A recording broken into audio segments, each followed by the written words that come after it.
Olá, gente! Hoje a gente vai estudar um pouco sobre democracia. O governo ele pode ser tanto da monarquia, quanto republicano, como autoritarismo e democrático. Na monarquia, o sistema político no qual o chefe do Estado tem acesso ao supremo poder por direito hereditário, ou seja, vai passando de família, de pai para filho. Na república, o sistema político no qual o chefe do Estado, que pode ser uma só pessoa ou um colegiado de várias pessoas, é eleito pelo povo, que direta que indiretamente. Já no sistema político autoritarismo, a participação popular é repudiada ou severamente restrita, não havendo mecanismo legal de resistência ao governo, ou para remover um líder do poder é instituído. No sistema democrático, que prevê a participação dos cidadãos nas tomadas de decisões políticas, geralmente através da eleição de representantes do governo. Mas o que seria a democracia? A palavra ela vem do grego, demos quer dizer povo, kratos, poder, autoridade, significa poder do povo. Não quer dizer governo pelo povo. Pode estar no governo uma só pessoa ou um grupo e ainda tratar-se de uma democracia, desde que o poder seja do povo, ou seja, o povo votou, elegeu esse grupo, essa pessoa para governar. Como é distribuído esses cargos aqui no Brasil? A gente tem um presidente que representa o poder executivo, tem presidente, ministérios, secretarias, agências governamentais, que a responsabilidade deles é aplicar as leis. E aí eles vão indicar juízes para a Suprema Corte, conceder indultos.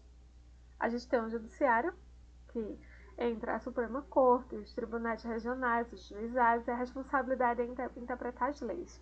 Então, o presidente aqui, o poder executivo, indica juízes à Suprema Corte e aqui pode declarar atos presidenciais e institucionais. Pode declarar leis institucionais do poder legislativo e o poder legislativo analisa as indicações de juízes para a Suprema Corte. No poder legislativo entra a Câmara dos Deputados e o Senado, e a responsabilidade deles é criar as leis. O Poder Executivo pode vetar essas leis e o Poder Legislativo, o Congresso, pode votar o impeachment, como aconteceu já no caso da presidenta Dilma. E também pode derrubar vetos após votações com maioria, o que também vem acontecendo bastante na nossa política atual. Então, como a gente consegue participar desse regime democrático? A gente precisa das eleições, que é obrigatório para pessoas entre 18 e 70 anos e é facultativo para pessoas entre 16 e 18, ou seja, você escolhe, e com pessoas com mais de 70 anos, além de pessoas analfabetas. Essas são as restrições para esse voto facultativo. E aí, são impedidos de votar condenados pela justiça enquanto cumpre pena, e os cidadãos que estão prestando serviços militares, eles também não necessariamente podem votar. E aí, a gente, quando vai fazer a votação, a gente precisa levar o nosso título de eleitor e um documento oficial com foto. Nesse documento, título eleitoral, está indicando a seção e a zona que o eleitor deve votar. E o número da seção indica qual é esse local. Então, a gente tem aqui a seção e a zona que sai da cidade, os documentos falando quais são as zonas. E normalmente essa votação é feita em colégios e tudo mais. Só para a gente dar uma revisadazinha, a separação dos três poderes, o poder judiciário, ele coloca as leis em prática, solucionando os conflitos. O poder legislativo elabora as leis e o poder executivo administra, presta serviços e executa as políticas públicas. Cargos que são escolhidos pelo povo. Em nível municipais são os vereadores e prefeitos, estaduais são os deputados e governadoras, e os federais são deputados, senadores e presidentes da República. E no Brasil, o sistema político, como a gente acabou de ver, é dividido em três, que são independentes, mas atuam em harmonia.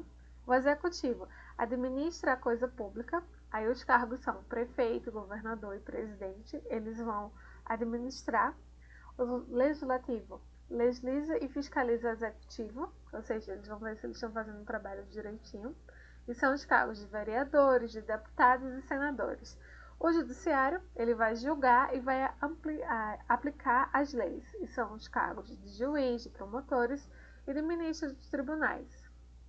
E por que é importante o nosso voto? Eu trouxe essa charge para ilustrar.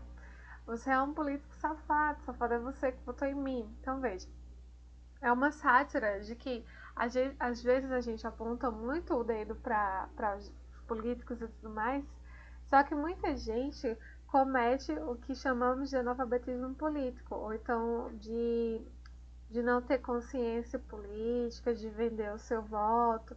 E isso é uma coisa muito grave. E aí eu trouxe para vocês uma fala do Brecht sobre analfabetismo político. O pior analfabeto é o analfabeto político. Ele não ouve, não fala, nem participa dos acontecimentos políticos.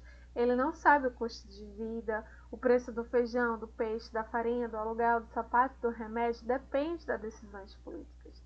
O analfabeto político é tão burro que se orgulha e estufa o peito dizendo que odeia a política. Não sabe o imbecil que, de sua ignorância política, nasce a prostituta, o menor abandonado e o pior de todos os bandidos, que é o político vigarista, o pilantra, corrupto e o lacraio das empresas nacionais e multinacionais. Então vejam, nessa fala deixa bem claro que o quanto que é importante para a gente se inteirar da política e fazer parte, não apenas votar, mas também cobrar desse voto, porque senão a gente vai estar sofrendo as consequências, como o aumento da nossa comida, do aluguel e de tudo que a gente consome em termos de sociedade. E é isso, espero que vocês tenham gostado. Beijo!